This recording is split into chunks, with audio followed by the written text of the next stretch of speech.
Kepada kita, monggo Bapak saya persilakan.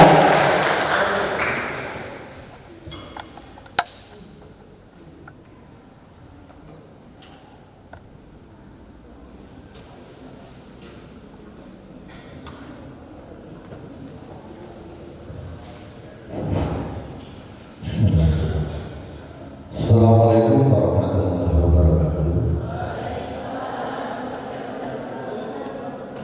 Alhamdulillah, alhamdulillah hari ini kita bisa ketemu. Walaupun sebenarnya tadi harusnya ini kalau lihat judulnya itu mestinya bukan saya, karena prodinya itu prodi saya ilmu olahraga. Tapi karena para pimpinan pendidikan ini ada kepentingan terpaksa dilimpahkan ke saya. Mudah-mudahan nanti bisa menyesuaikan dan sesuai harapan panjenengan semua. Kalau tadi umpama beliau-beliaunya masih ada di sini itu saya nggak berani di depan. Tapi karena yang saya lihat ini hijaunya meron, ini akhirnya saya semangat. Mohon izin pada dua ini. Karena saya mungkin tidak akan terlalu panjang lebar. Karena hari ini tadi menjelang berangkat dari hotel ke sini ini kami sebenarnya dalam keadaan berduka. Guru kami yang sudah pensiun dan masih aktif mengajar di lembaga kami hari ini dipanggil Allah. Jadi nanti mungkin mudah-mudahan apa yang saya sampaikan ini minimal bisa membangkitkan semangat teman-teman semuanya. Kalau boleh tahu ini teman-teman S1, S2? Oh baru S1, nggak apa-apa. Pak Dekan, saya menuntut saya berdiri ya. Karena yang cewek-cewek kelihatannya tadi masih meragukan saya. Mau izin Pak Dekan. Karena status baru itu lebih susah daripada status yang lama. Mohon izin, karena Pak Widodo lanang apa cewek, saya laki-laki, makanya saya harus berdiri. Mohon izin, nek dukur itu dukur enggak enak. Sekali-sekali misalnya Pak Taufik kan di atas, saya di bawah saja. Saya nanti di sini bagian selain boleh apa? Oh, gak selamat. Sajane rada deket tapi delok hijau ini mulai semangat. Jadi saya nanti akan berbicara tentang peran atau perguruan tinggi untuk membangun SDM. Ya, jadi barangkali kita sudah tahu semua bahwa perguruan tinggi adalah ujung daripada pendidikan kita. Ya, jadi tentunya peranan memang sangat-sangat diperlukan karena di sana itu mulai dari memberitahu sampai mengembangkan, bahkan harus menemukan sesuatu yang baru. Sehingga di sini peran perguruan tinggi itu akan selalu menyesuaikan dengan di sini era di hari ini barangkali mahasiswa ini akan lebih pintar daripada saya yang berdiri di sini. Makanya mohon maaf nanti saya yang bicara ini bukan yang orang yang segalanya, tapi lebih banyak yang tidak tahu daripada yang diketahui oleh yang seorang pembicara.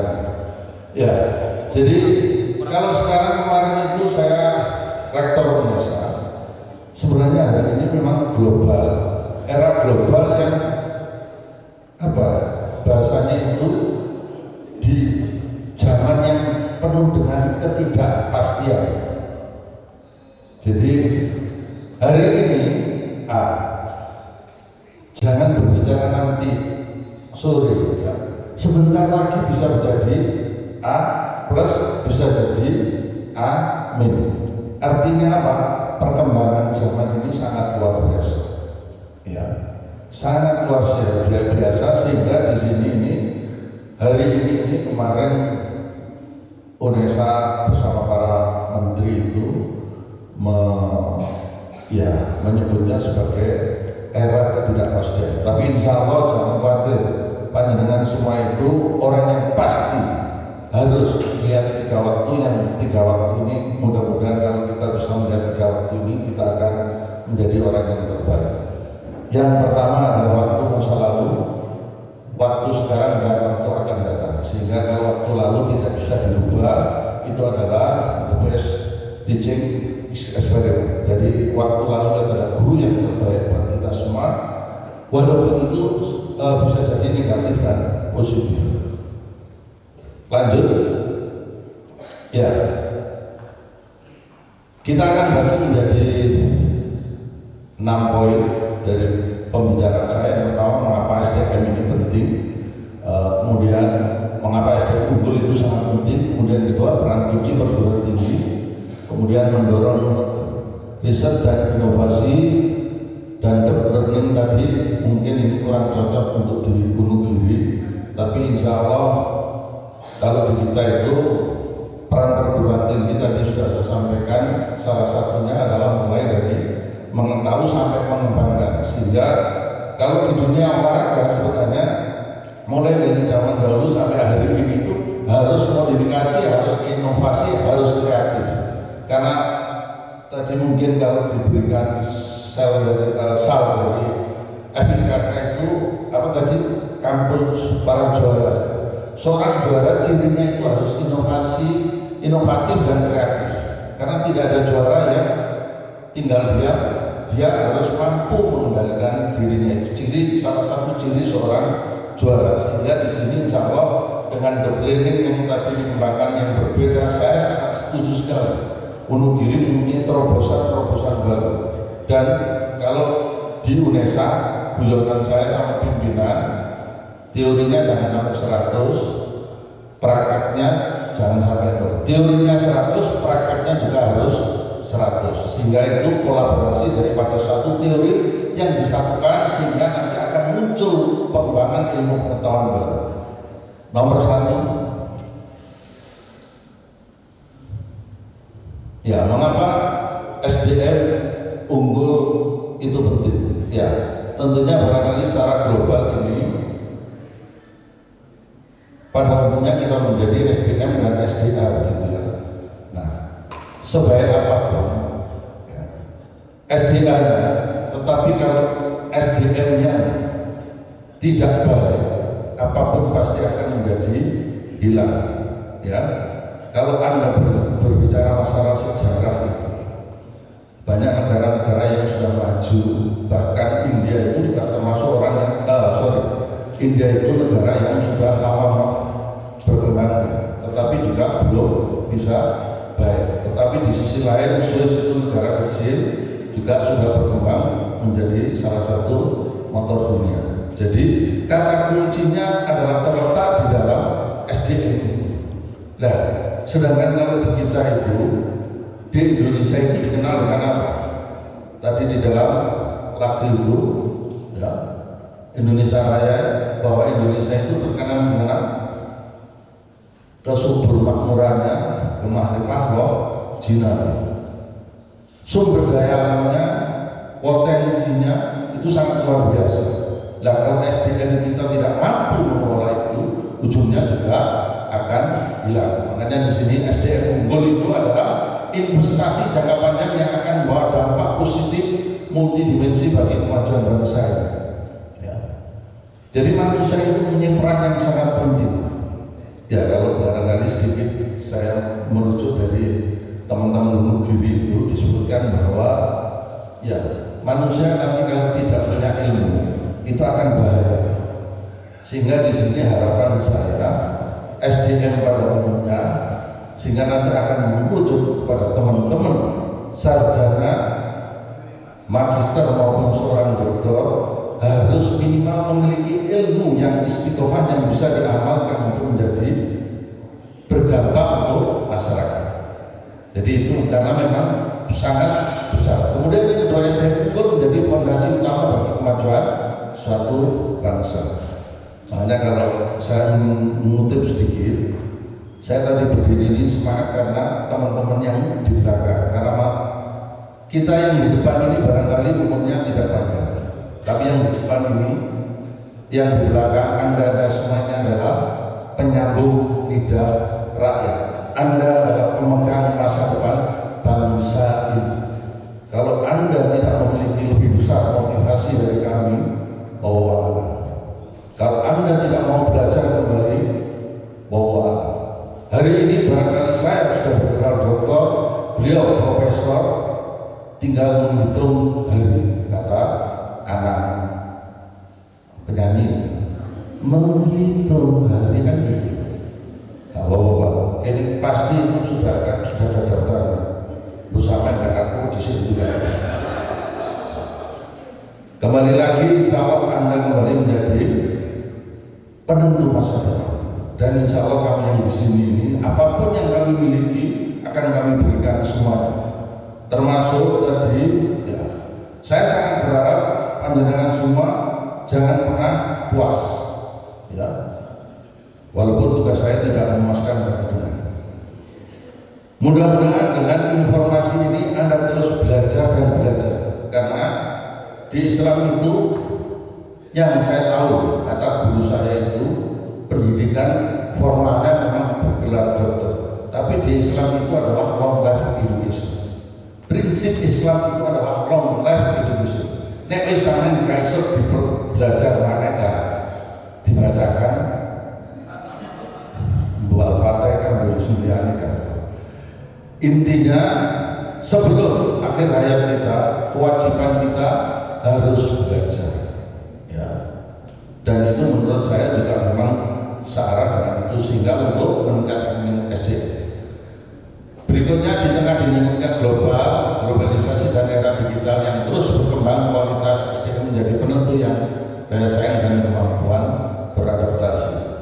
Kalau di olahraga itu ada 2 orang atlet yang bertanding. Sebenarnya itu bukan 2 orang itu yang bertanding dengan sebenarnya. Ya. Siapa yang bertanding dengan 2 orang? Katakanlah, ya, mungkin di sini siapa? Kemarin itu tim Indonesia melawan tim Vietnam. Ya. Itu sebenarnya yang bertanding bukan tim itu saja, tapi mereka yang di belakang bagaimana mengoptimalkan potensi tim A, orang A ini yang memiliki peran sangat penting, sehingga tim A atau individu A ini potensinya bisa optimal sehingga bisa menangkan pertandingan. Makanya di situ ini peran perguruan tinggi sangat penting. Makanya tadi saya sangat bersyukur di sini ada kolaborasi, teori praktek itu diperbanyak, dan di situ kembali lagi, ya, itu adalah waktu yang diberikan oleh lembaga perguruan tinggi untuk panjenengan semua mahasiswa mengembangkan diri, menyesuaikan diri individu dengan lingkungan, sehingga nanti akan muncul beberapa perkembangan. Jadi seperti itu. Lanjut. Nah, hasil penelitian menunjukkan bahwa penguatan sumber daya manusia itu akan peningkatan produktivitas kerja dan persaingan di era disrupsi. Dan penguatan sumber daya manusia itu harus diimbangi dengan pengembangan kualitas SDM yang perlu diorganisasikan, dilembagakan, sehingga membentuk satu sistem yang pada akhirnya keteladanan, spiritualitas dan etika terwujud.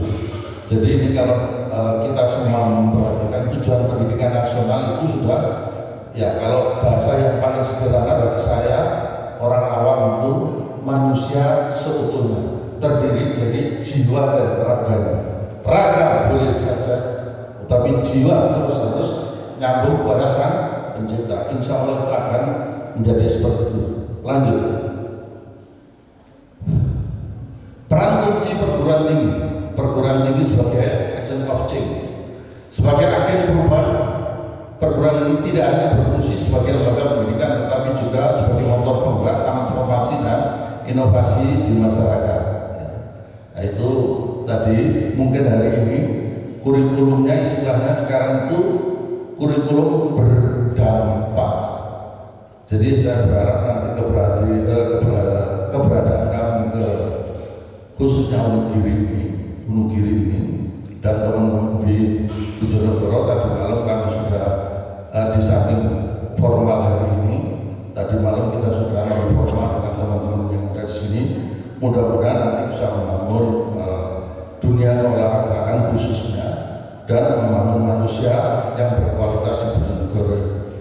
sehingga nanti betul-betul bersinergi. Jadi bisa merubah menjadi yang tidak baik menjadi baik, yang tidak bermanfaat menjadi lebih bermanfaat. Berikutnya perguruan tinggi sebagai center of excellence. Sebagai pusat unggulan, perguruan tinggi menjadi rujukan utama dalam bidang ilmu tertentu, memiliki standar kualitas yang tinggi dan diakui secara nasional maupun internasional. Nah, makanya tadi saya sangat bangga dan luar biasa angkat topi dengan Saudara Wonogiri. Track itu tidak hanya satu. Kalau mengikuti track negeri, ya harus antri. Makanya beliau mencari track sendiri. No problem. Karena memang kurikulum itu harus diciptakan berdasarkan potensi yang ada di lingkungan dan di masyarakat, baik internal maupun internasional. Jadi luar biasa, terima kasih. Dan itu memang harusnya seperti itu. Dan tidak ada hal lain yang akan mampu kecuali perguruan tinggi. Terus musuh dia berdebatnya ini bingung kan. Sementara berdua ya.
itu memiliki keunggulan, salah satu diantaranya adalah kedokteran. Makanya untuk urusan kedokteran, insya Allah Indonesia salah satu sumber dan kepakarannya itu di UNER. Nah di UNESA sumber salah satu keunggulannya itu ada 2, 3, karena kemarin berkembang. Yang pertama itu adalah olahraga itu sendiri, kemudian yang kedua adalah seni, dan yang ketiga ini adalah anak berkebutuhan khusus. Jadi ALB. Nah, itu insya Allah mudah-mudahan kita kalau berbicara 3 itu insya Allah di Indonesia bisa menjadi andalan. Dan salah satu di antaranya ini, lanjut berikutnya. Jadi olahraga ini merupakan salah satu, sehingga tadi ada sedikit para juara. Jadi jargonnya UNESA itu 1 langkah di depan, dan UNESA itu merupakan rumah para juara. Karena memang di sana itu banyak para atlet nasional. Anda mungkin mengenal di situ ada Marcelino, Lenina Trikartila, Mario Suryaji ini, ya, pembalap nasional. Ya, kemudian hoki Caraka, walaupun kemarin belum hoki, ya, karena kalah sama Vietnam. Ya, jadi ini unggulan di Indonesia. Lanjut. Ya. Salah satu fungsi tadi adalah mengembangkan untuk bisa menjadi agent of change-nya. Salah satunya dasarnya memang harus penelitian. Makanya di Indonesia peran salah satu perguruan tinggi adalah memiliki peran yang sangat vital dan multidimensi dalam mendorong riset dan inovasi, termasuk di dalam dunia olahraga. Ya, kalau dulu ada cabang olahraga itu ada 6, sekarang sudah berubah menjadi 7. Salah satu diantaranya adalah peran digitalisasi. Ya.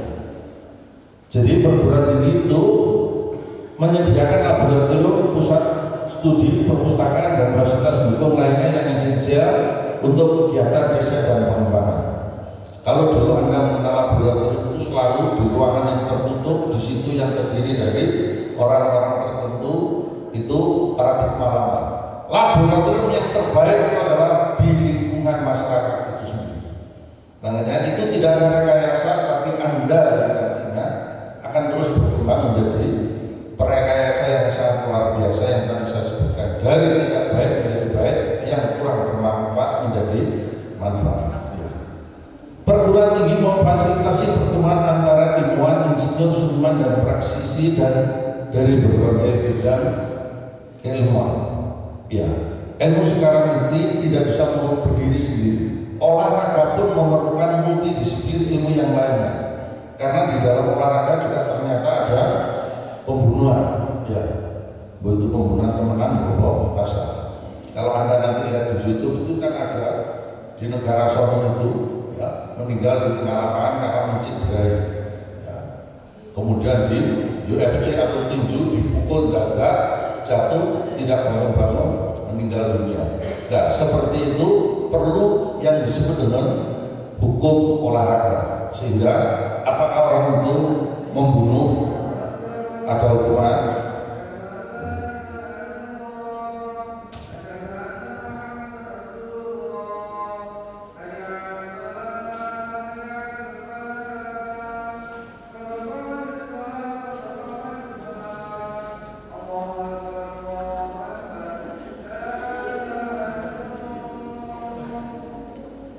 Jadi selanjutnya itulah pentingnya kita. Nah, justru harapan saya ini untuk mengingatkan mental itu, nanti itu ada satu pondok yang sebenarnya sudah digagas tapi saya belum pernah mendatanginya, yaitu pondok yang membina olahraga.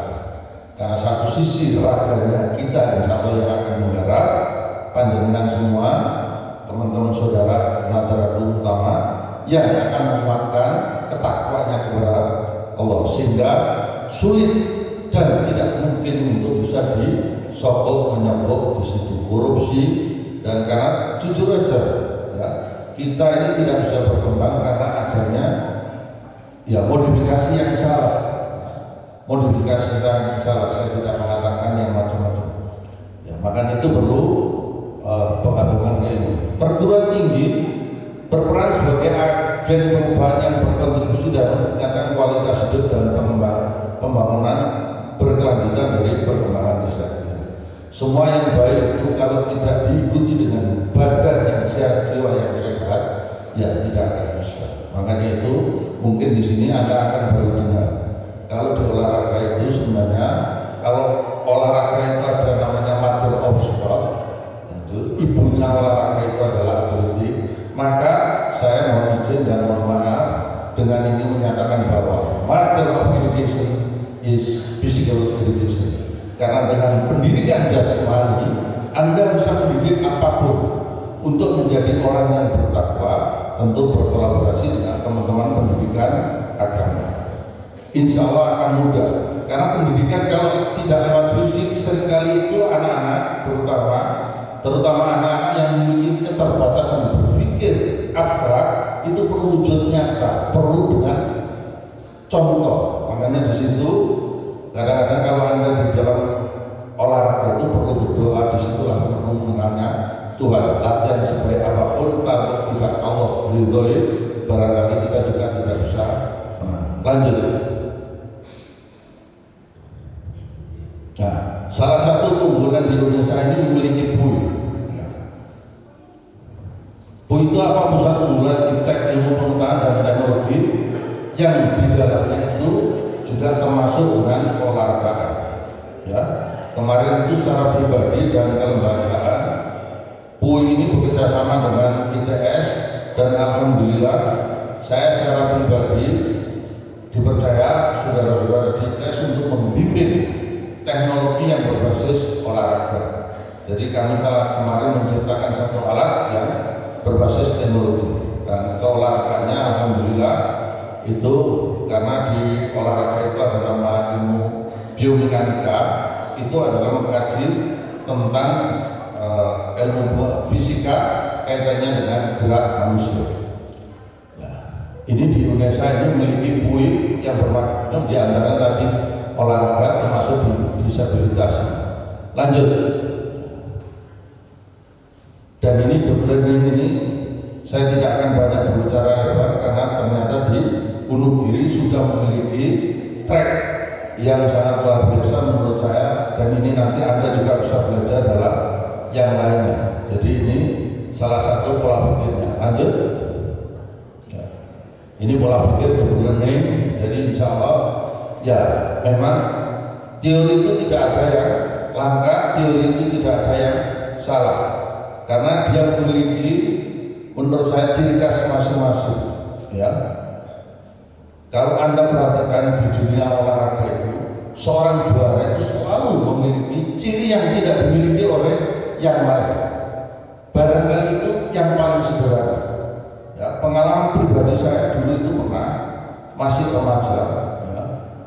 Jenengan nom pengen latihan olahraga bela diri. Waduh, begitu dulu sak jurus, sak Indonesia pengen tak tantang kabeh. Padahal saya hafal sak jurus itu. Ndahnya oleh. Ternyata begitu hafal jurus yang banyak, delok wong tambah wedi. Berarti ndukungku ono sing ilmune luwih pinter maneh. Cuman suatu ketika saya dipanggil guru saya, itu lawan. Baru 3 bulan saya belajar, diajar. Kemudian diberi satu kunci ilmu, Anda latih ini insya Allah bisa. Apa itu? Kalau di dalam agama kita dikenal dengan istiqomah. Sekecil apapun kalau kita istiqomah menjalankannya luar biasa. Di dunia olahraga pun begitu. Anda mendalami satu keilmuan, insya Allah Anda akan menjadi pakar yang sangat luar biasa. Dalam kehidupan sehari-hari pun, insya Allah sekecil apapun perbuatan baik Anda lakukan, amalkan dengan ikhlas, insya Allah Anda akan menjadi orang yang terbaik di lingkungan Anda. Jadi ini salah satunya. Lanjut, tidak perlu saya jelaskan, insya Allah ini ya, the blending ini diantaranya adalah mindful, meaningful, dan joyful. Itu secara teoritis insya Allah Anda sudah paham. Lanjut ya, kerangka kerja untuk the blending ini ya diantaranya adalah pedagogi praktikal, learning, partnership, learning, environmental, learning digital. Jadi ini menggunakan diri kita, lingkungan, masyarakat, dan alam sekitarnya. Kurang lebih pemahamannya seperti itu. Lanjut, ya. Double learning dalam penjas sama saja, ya. Jadi pengembangan ini insya Allah menurut saya perlu pendekatan khusus. Monggo nanti yang teman-teman S1 kami tunggu di S2. Di UNESA ada 4 S2 selain penjas, S2 penjas, kemudian ada saya S2 ilmu olahragaan yang mengundang semua ilmuwan di dunia olahraga termasuk penjasnya. Ilmu olahraga akan membahas di dalamnya itu. Kenapa Anda perlu bergerak? Insya Allah di ilmu olahraga akan mengawali itu, sehingga pentingnya ada mata kuliah penjas. Kedua, PKU, S2 PKU, pendidikan kepelatihan olahraga. Jadi lebih mendalami ke sana. Dan yang keempat itu adalah manajemen olahraga.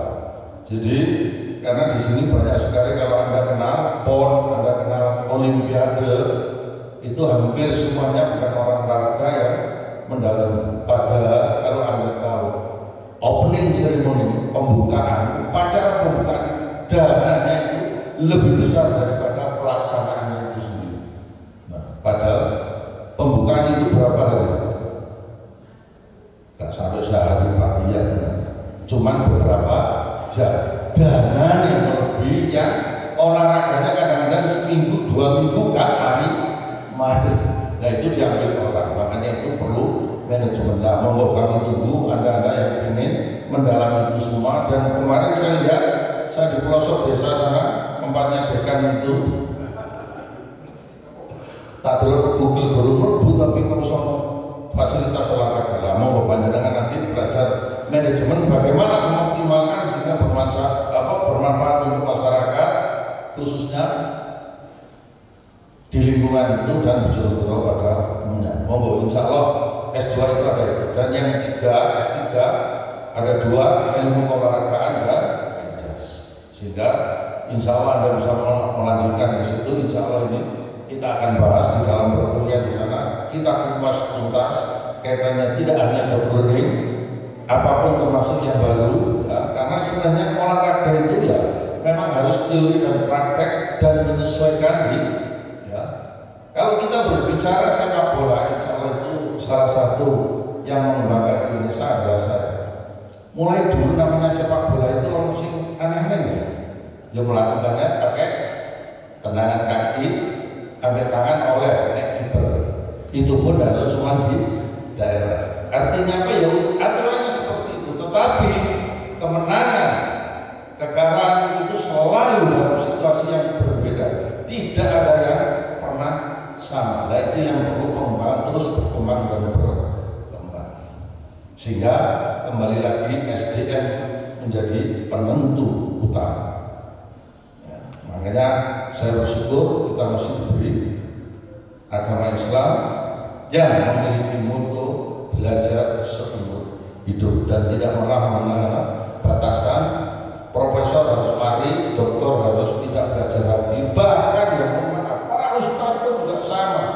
Sekalipun ustadz itu sudah tingkat nasional, ya. Hadi Hidayat, Abdul Somad, Gus Idam, siapapun, mereka terus belajar dan terus belajar, tidak pernah berhenti. Lanjut. Karakter dan soft skill development. Jadi selain ya sebenarnya terjemahan yang paling gampang tadi saya bilang jiwa raga. Jadi pembelajarannya itu bisa soft skill dan hard skill. Ya. Jadi itu tentunya secara umum seperti itu. Ya, belajar memanfaatkan potensi alam. Ya mohon maaf kalau di desa itu kita ngomong internet ya paling sulit. Tetapi insya Allah menggunakan alam dan sekitarnya itu, makanya muncul latihan yang disebut dengan fast track. Yang di kota tidak akan mungkin bisa latihan fast track, karena latihan fast track itu diantaranya adalah memanfaatkan lingkungan pedesaan, pegunungan, hutan dan belantara. Itu salah satu diantaranya. Lanjut. Kolaborasi di era digital. Jadi mengintegrasikan teknologi dan strategis untuk memperkaya pengalaman belajar masyarakat, memfasilitasi pendidikan kolaborasi dan presentasi. Jadi menggunakan, kalau sekarang istilahnya itu adalah era internetisasi. Jadi insya Allah itu menurut saya, cuman sekarang Anda harus hati-hati dengan apapun bentuk informasi itu, apakah itu berita, hiburan, apapun, hati-hati. Karena hari ini saya berdiri di depan Anda, mungkin anak-anak saya hari ini menerima video dari orang lain, saya lagi berjumpa dengan seorang cewek. Ya. Jadi kalau hari ini saya berdiri di sini, bisa jadi dengan teknologi sekarang ini, keluarga saya mendapat kiriman video lagi berjumpa dengan seorang cewek. Nah itu ceweknya luar biasanya bintang film yang ternama. Apa gak heboh?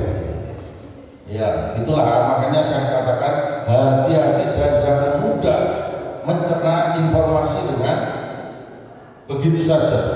Ya, dengan teknologi ini yang tidak bisa menjadi bisa, yang tidak mungkin menjadi mungkin, dan itu adalah ciri daripada ilmu. Tapi kalau agama beda. Agama dasarnya adalah apa yang yakin. Selama Anda yakin, insya Allah itu akan terbukti kebenaran. Lanjut. Urgensi algoritma digital, saya pikir sudah saya sampaikan. Ya. Lanjut. Nah, terima kasih. Saya kira ini yang terakhir. Ya.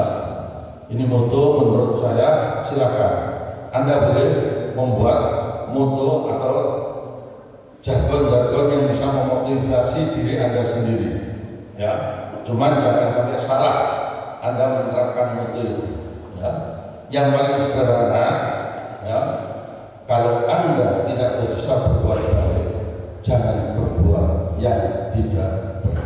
Karena kalau hari ini, saat ini Anda tidak berbuat baik, waspada, waspada. Itulah RCTI.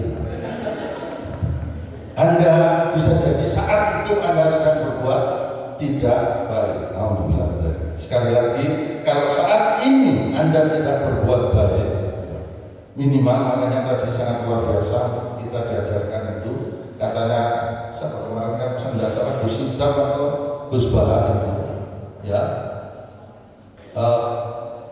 ibadah itu minimal penuh dengan zikirullah, sehingga Anda insya Allah saat itu Anda tidak berbuat perbuatan Anda tidak baik, dan insya Allah Anda tidak menjadi orang yang senantiasa beribadah.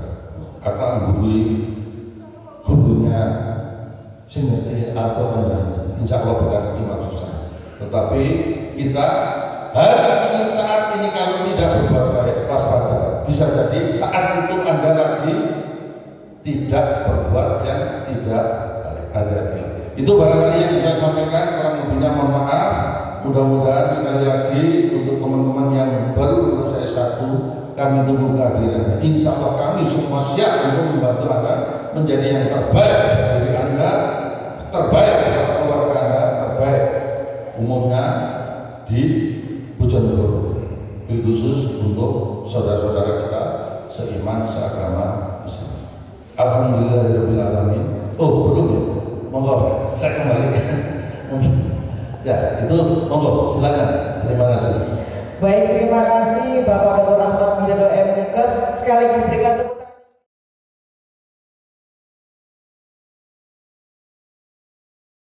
Semangatnya Bapak semoga dapat menginspirasi teman-teman semuanya.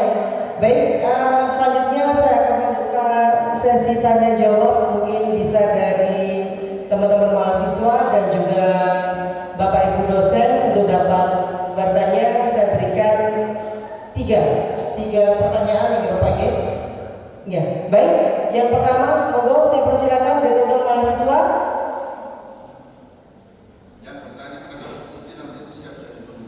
Siap, nah ini yang terutama dari prodi olahraga ini. Buat teman-teman yang persiapan mau lulus S1 bisa lanjutkan S2, monggo. Ada yang mau bertanya teman-teman? Perlu diketahui, rata-rata bimbingan saya itu S2.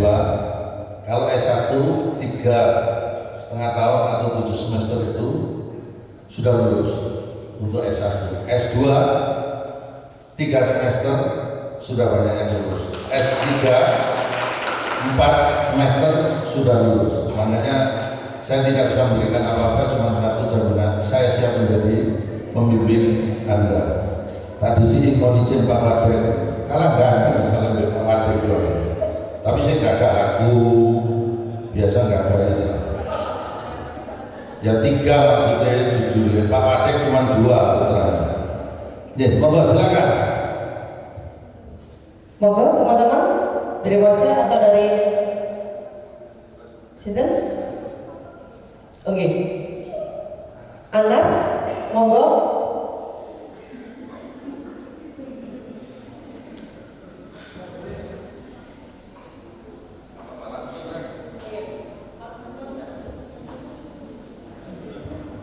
Sedikit tambahan, di IKOR tidak membatasi harus dari jurusan olahraga. Mahasiswa S2 IKOR ada yang lulusan sarjana hukum, ada yang sarjana teknologi. Jadi S1-nya tidak harus olahraga, khusus untuk ilmu olahraga. Makanya saya berharap yang ahli agama nanti bisa masuk mendampingi saya belajar agama. Mau silakan. Baik, Assalamualaikum warahmatullahi wabarakatuh. Terima kasih waktunya Bapak. Izin bertanya.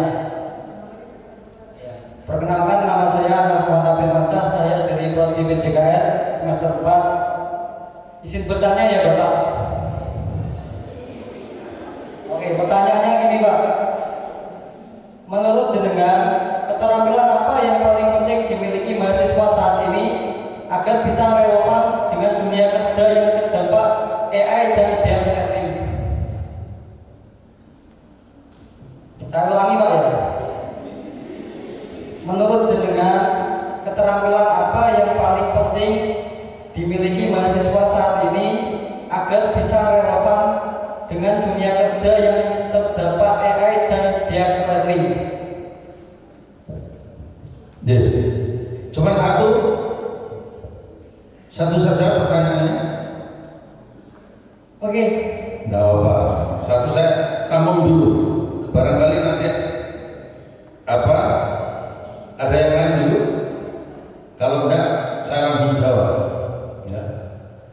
Tadi moderatornya waktu lalu oleh takut tapi ojo sing angel-angel gitu misalnya. Karena jawabnya waktu angel itu sono. Bayarannya kode pimpinan tapi sing jawab waktu angel aku. Enggak apa-apa. Ya insya Allah. Jadi ini pola pikir yang barangkali agak salah tadi. Ya, salahnya di mana? Sebenarnya tidak ada yang salah, barangkali kurang tepat. Ya. Saya berharap itu kepada mahasiswa saya, kalau saya itu berpikirnya, jangan pernah berpikir Anda itu menjadi pelaksana. Ya, Anda yang harusnya berpikir menjadi bos. Jangan Anda mencari pekerjaan, ciptakan peluang pekerjaan itu. Sehingga kalau Anda menyesuaikan kepada orang lain, susah. Perusahaan Anda mau belajar kemanapun, kalau Anda mau ikut ke siapapun itu perusahaan apapun, termasuk mohon maaf, ya, sesama teman-teman saudara Islam saja kadang-kadang kita tidak bisa sama. Tapi kalau Anda punya ide yang saya bilang tadi, sekecil apapun, Anda kembangkan, Anda yang menjadi penentunya, bukan Anda yang harus mengikuti orang lain. Artinya apa? Ya, makanya pertanyaan di sini, keterampilan apa yang Anda miliki? Harusnya Anda bertanya, keterampilan apa yang harus saya kembangkan untuk bisa menjadi pemimpin dunia? Islam itu kalau panjenengan mohon maaf, saya pasti tidak mana pemimpin dunia ini yang bisa mengalahkan pemimpin kita. Tidak ada, Mas. Ya, Rasulullah Nabi kita itu pemimpin dunia. Apakah Nabi itu bukan manusia? Manusia biasa, sama dengan kita, tetapi dengan keilmuannya yang sangat luar biasa, dunia mengalami. Bahkan didikannya tidak perlu pakai kekerasan, tapi justru dengan sopan santun kelembutannya, bahkan jiwa seseorang ditinggal Rasulullah saja tahu Anda bukan orang yang biasa menyuapi saya, Anda bukan. Padahal pada setiap suapan Rasulullah itu selalu dihina, selalu direndahkan, bahkan disebut sebagai orang yang gila, tidak pernah dendam sedikit. Kembali lagi kepada pertanyaan Anda, siapkan diri Anda. Apapun yang Anda miliki, sekecil apapun, yakini Anda menjadi penentunya. Anda yang akan mencari teman-teman Anda untuk menyatukan, mengembangkan diri potensi Anda. Artinya apa itu? Ya, sifat dasar keterampilan yang dasar, saya tidak bisa mengikuti apapun kecuali dari Rasulullah. Yang diajarkan itu kuncinya kalau Anda ingin menjadi orang yang terbaik hanya satu. Apa itu? Sportivitas. Apa sportivitas itu? Kejujuran. Itu adalah keterampilan utama yang harus menjadi setiap langkah dan nafas Anda. Jangan mengatakan tidak kalau hati Anda mengatakan iya. Jangan mengatakan ya kalau hati Anda mengatakan tidak. Kesimpulannya, keterampilan apapun sebenarnya Anda bisa menjadi orang yang luar biasa. Anda mau belajar dengan cara apapun, ya, insya Allah.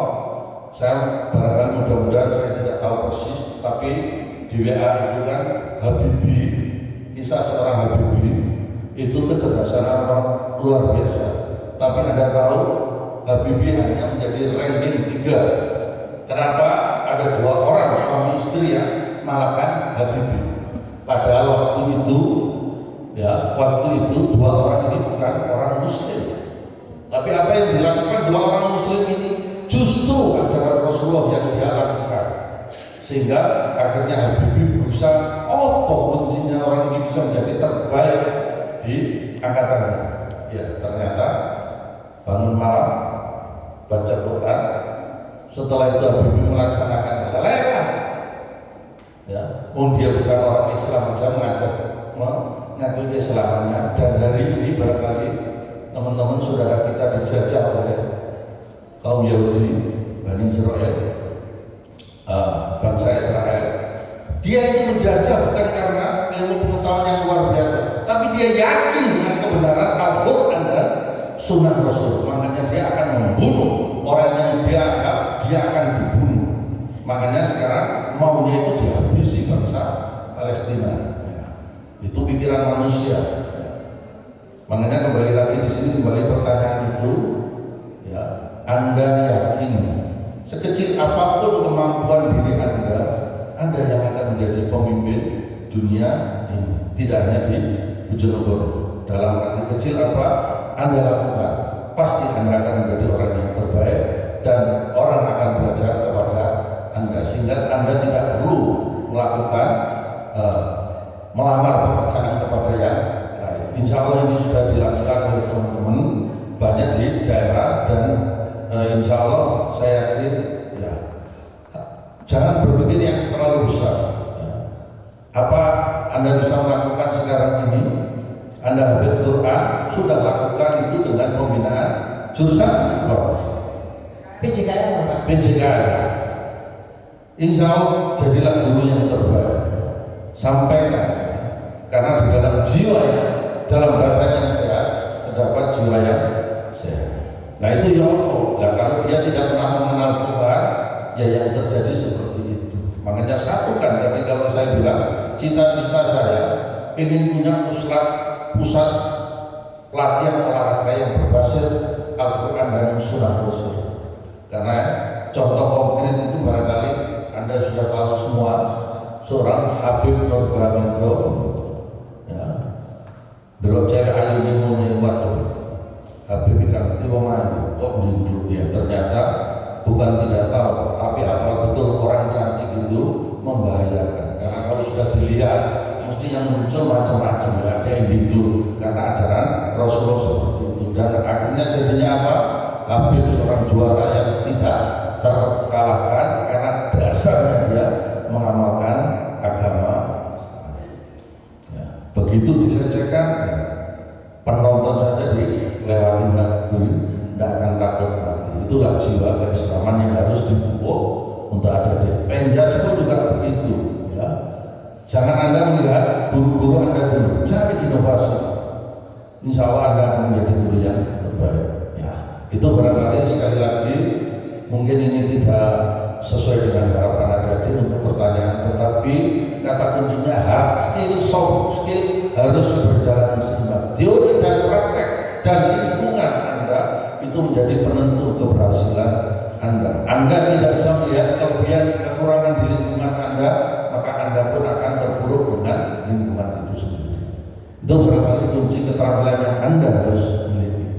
Ya, selain jujur, kepedulian, insya Allah Anda harus menjadi terbaik dan yakin introspeksi kembali Anda punya kelebihan dan itu akan menjadi kunci Anda.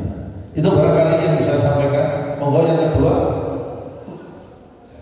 Baik, untuk yang selanjutnya, Mbaknya. Mungkin dari perwakilan Bapak Ibu dosen. Monggo, kita saling sharing-sharing teman-teman. Mungkin dari teman-teman yang bukan dari prodi PJKR mau sharing, monggo dipersilakan.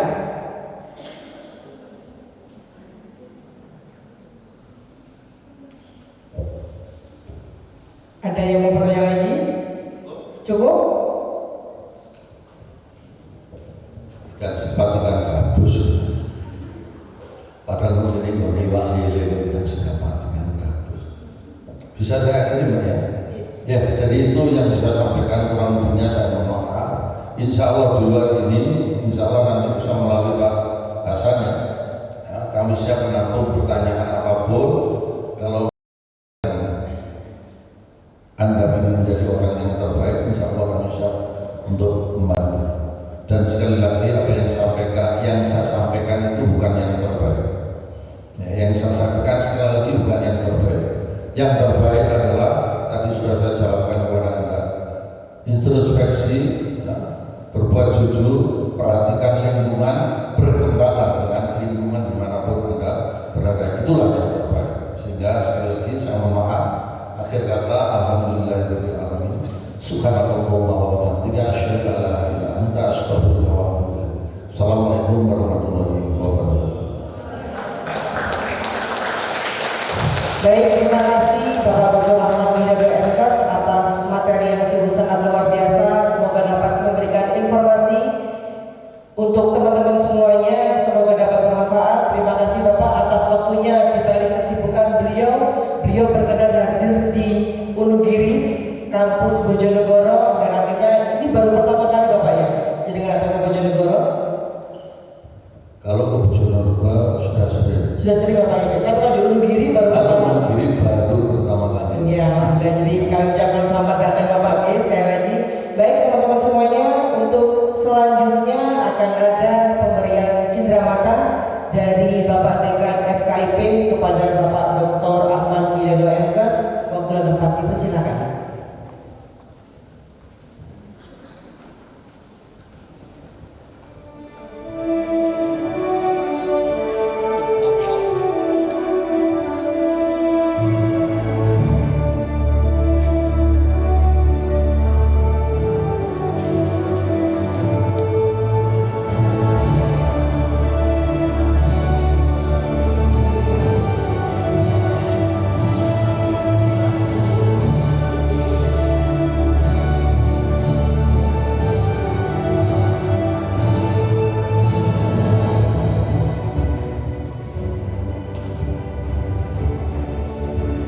Baik, disampaikan terima kasih. Demikianlah rangkaian acara seminar sinergi perguruan tinggi untuk membangun SDM unggul melalui pendidikan berbasis deep learning di era digital. Mohon izin Bapak Ibu serta teman-teman semuanya, sebelum kita mengakhiri kegiatan pada hari ini, saya memohon teman-teman semua berkenan membacakan Al-Fatihah untuk almarhum Bapak DRS Pardi Jono MKes. Beliau dosen purna tugas di FIKK UNESA. Berdoa mulai.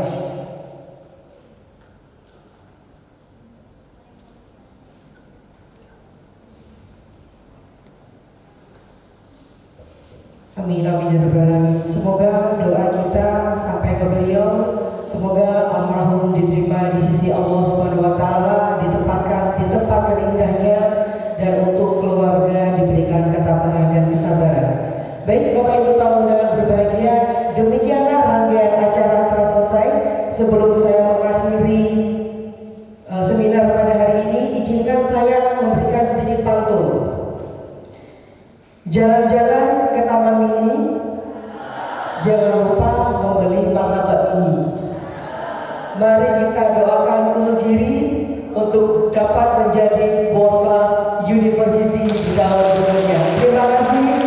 Saya MC sekaligus moderator mohon maaf jika dalam kegiatan hari ini ada tutur kata atau sikap saya yang kurang berkenan. Saya akhiri. Wassalamualaikum warahmatullahi wabarakatuh. Selanjutnya melantunkan sholawat Bariyah Kubro.